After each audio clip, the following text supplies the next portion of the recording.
ओम सूर्याय नमः। स्वागत है आप सभी का आपके अपने YouTube चैनल उपासना की उपासना में। आज के वीडियो में आप रसपान करेंगे आदित्य हृदय स्तोत्र का। वीडियो पसंद आता है तो आप इसे लाइक करें, शेयर करें और सब्सक्राइब करना बिल्कुल ना भूलें। श्री वाल्मीकि रामायण के युद्ध कांड का 105वां सर्ग आदित्य हृदय स्तोत्र है। रावण के अमोघ शक्तियों के सामने दुखी और हताश भगवान श्री राम को युद्ध में विजय प्राप्त करने के लिए युद्ध स्थल में अगस्त ऋषि ने स्वयं द्वारा रचित भगवान सूर्य के इस स्तोत्र का वर्णन किया है। इसके जाप के बाद ही श्री राम द्वारा रावण का वध संभव हुआ। इसका पाठ सूर्य के समान तेज प्राप्त करने और किसी गलत विवाद और मुकदमे में विजय प्राप्त करने के लिए अमोघ अस्त्र है। यदि आपकी मनोकामना न्यायोचित और सत्य है तभी इसका पाठ करें, अन्यथा इसका उल्टा प्रभाव भी पड़ सकता है। उधर श्री रामचंद्र जी युद्ध से थककर चिंता करते हुए रणभूमि में खड़े हुए थे। इतने में रावण भी युद्ध के लिए उनके सामने उपस्थित हो गया। यह देख भगवान अगस्त मुनि, जो देवताओं के साथ युद्ध देखने के लिए आए थे, श्री राम के पास जाकर बोले, सबके हृदय में रमन करने वाले महाबाहु राम, यह सनातन गोपनीय स्तोत्र सुनो। वत्स, इसके जप से तुम युद्ध में अपने समस्त शत्रुओं पर विजय पाओगे। इस गोपनीय स्तोत्र का नाम है आदित्य हृदयम। यह परम पवित्र और संपूर्ण शत्रुओं का नाश करने वाला है। इसके जप से सदा विजय प्राप्त होती है। यह नित्य अक्षय और परम कल्याणमय स्तोत्र है। हे वत्स, यह स्तोत्र संपूर्ण मंगलों का भी मंगल है। इससे सब पापों का नाश होता है। यह चिंता और शोक को मिटाने तथा आयु को बढ़ाने वाला उत्तम साधन है। भगवान सूर्य अपने अनंत किरणों से सुशोभित हैं। ये नित्य उदय होने वाले देवता और असुरों से नमस्कृत विवस्वान नाम से प्रसिद्ध प्रभा का विस्तार करने वाले और संसार के स्वामी हैं। तुम इनका रश्मिमन्ते नमः, सुदुम्ने नमः, देवसुर नमस्कृताय नमः, विवस्वते नमः, भास्कराय नमः, भुवन भास्कराय नमः, इन मंत्रों के द्वारा पूजन करो। संपूर्ण देवता इन्हीं के स्वरूप हैं। ये तेज की राशि तथा अपनी किरणों से जगत को सत्ता और स्फूर्ति प्रदान करते हैं। यह अपनी रश्मियों का प्रसार करके देवता और असुरों सहित समस्त लोकों का पालन करते हैं।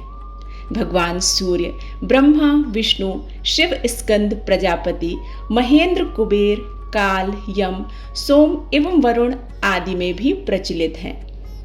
ये ही ब्रह्मा, विष्णु, शिव, स्कंद, प्रजापति, इंद्र, कुबेर, काल, यम, चंद्रमा, वरुण, पितर, वसु, साध, अश्वनीश्वर, कुमार, मरुदगण, मनु, वायु, अग्नि, प्रजा, प्राण, ऋतुओं को प्रकट करने वाले तथा प्रकाश के पुंज हैं। अगस्त ऋषि भगवान श्री राम को समझाते हुए कहते हैं, हे वत्स, सूर्य देव के नाम हैं आदित्य अर्थात अदिति पुत्र, सविता अर्थात जगत को उत्पन्न करने वाले, सूर्य अर्थात सर्वव्यापक, खगपोषा अर्थात पोषण करने वाले, गभस्तिमान अर्थात प्रकाशमान, स्वर्ण सदृश भानु अर्थात प्रकाशक, हिरण्यरेता अर्थात ब्रह्मांड की उत्पत्ति के बीज, दिवाकर अर्थात रात्रि का अंधकार दूर करके दिन का प्रकाश फैलाने वाले, हरिदश्व सहस्त्रार्ची अर्थात हजारों किरणों से सुशोभित, सप्तसप्ती अर्थात 7 घोड़ों वाले, मरीचिमान अर्थात किरणों से सुशोभित, तिमिरोमंथन अर्थात अंधकार का नाश करने वाले, शंभुतृष्टा मार्तंड अर्थात ब्रह्मांड को जीवन प्रदान करने वाले,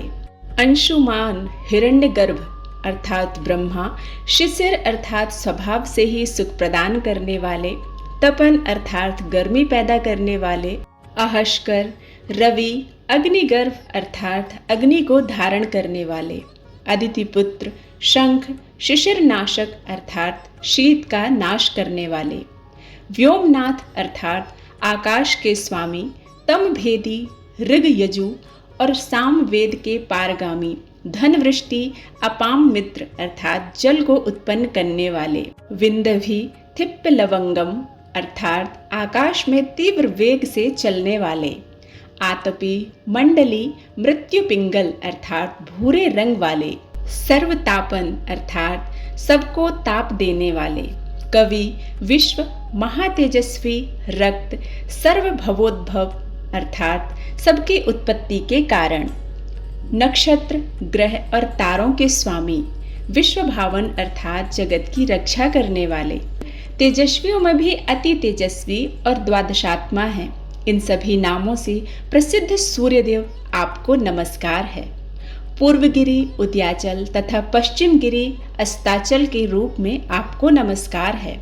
ज्योतिर्गणों अर्थात ग्रहों और तारों के स्वामी तथा दिन के अधिपति आपको प्रणाम है। आप जय स्वरूप तथा विजय और कल्याण के दाता हैं। आपके रथ में हरे रंग के घोड़े जीते रहते हैं। आपको बारंबार नमस्कार है। सहस्त्रों किरणों से सुशोभित भगवान सूर्य आपको बारंबार प्रणाम है। आप अदिति के पुत्र होने के कारण आदित्य नाम से भी प्रसिद्ध हैं। आपको नमस्कार है। उग्रवीर और सारंग सूर्यदेव को नमस्कार है। कमलों को विकसित करने वाले प्रचंड तेजधारी मार्तंड को प्रणाम है। आप ब्रह्मा, शिव और विष्णु के भी स्वामी हैं। सुर आपकी संज्ञा हैं। यह सूर्यमंडल आपका ही तेज है। आप प्रकाश से परिपूर्ण हैं। सबको स्वाहा कर देने वाली अग्नि आपका ही स्वरूप है। आप रौद्र रूप धारण करने वाले हैं। आपको नमस्कार है। आप अज्ञान और अंधकार के नाशक, जड़ता और शीत के निवारक तथा शत्रु का नाश करने वाले हैं। आपका स्वरूप अप्रमेय है। आप कृतघ्नों का नाश करने वाले और संपूर्ण ज्योतियों के स्वामी और देव स्वरूप हैं। आपको नमस्कार है। आपके प्रभा तपाए हुए स्वर्ण के समान है। आप हरि और विश्वकर्मा हैं। तम के नाशक, प्रकाश स्वरूप और जगत के साक्षी हैं। आपको बारंबार नमस्कार है। अगस्त ऋषि कहते हैं, हे रघुनंदन, ये भगवान सूर्य ही संपूर्ण भूतों का संहार, सृष्टि और पालन करते हैं। ये अपनी किरणों से गर्मी पहुंचाते हैं और वर्षा करते हैं। ये सब भूतों में अंतर्यामी रूप में स्थित होकर उनके सो जाने पर भी जागते रहते हैं। ये ही अग्निहोत्र तथा अग्निहोत्री पुरुषों को मिलने वाले फल हैं। वेदों, यज्ञ और यज्ञों के फल भी ये ही हैं। संपूर्ण लोकों में जितनी क्रियाएं होती हैं, उन सब का फल देने में ये ही पूर्ण रूप से समर्थ हैं।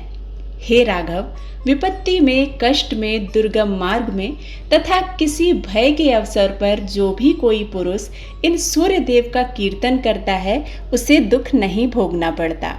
इसलिए तुम एकाग्रचित्त होकर इन देवाधिदेव जगदीश्वर की पूजा करो।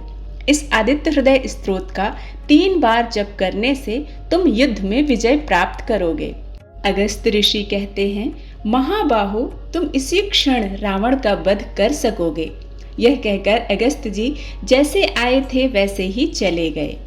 उनका उपदेश सुनकर महातेजस्वी श्री रामचंद्र जी का शोक दूर हो गया। उन्होंने प्रसन्न होकर शुद्ध चित्त से आदित्य हृदय स्तोत्र को धारण किया और 3 बार आचमन करके शुद्ध होकर भगवान सूर्य की ओर देखते हुए इसका 3 बार जप किया। इससे उन्हें बड़ा हर्ष हुआ। फिर परम पराक्रमी रघुनाथ जी ने धनुष उठाकर रावण की ओर देखा और उत्साह पूर्वक विजय पाने के लिए वे आगे बढ़े। उन्होंने पूरा प्रयत्न करके रावण के वध का निश्चय किया। उस समय देवताओं के मध्य में खड़े हुए भगवान सूर्य ने प्रसन्न होकर श्री रामचंद्र जी की ओर देखा और निशाचर राज रावण के विनाश का समय निकट जानकर हर्षपूर्वक कहा, रघुनंदन, अब जल्दी करो। इस प्रकार भगवान सूर्य की प्रशंसा में कहा गया और वाल्मीकि रामायण के युद्ध कांड में वर्णित यह आदित्य हृदय स्तोत्र संपन्न होता है। उम्मीद करती हूँ यह आदित्य हृदय स्तोत्र आप सभी को पसंद आया होगा। यदि पसंद आता है तो आप इसे लाइक करें, शेयर करें और सब्सक्राइब करना बिल्कुल ना भूलें। मिलते हैं एक नई कथा के साथ, तब तक के लिए ओम नमः शिवाय।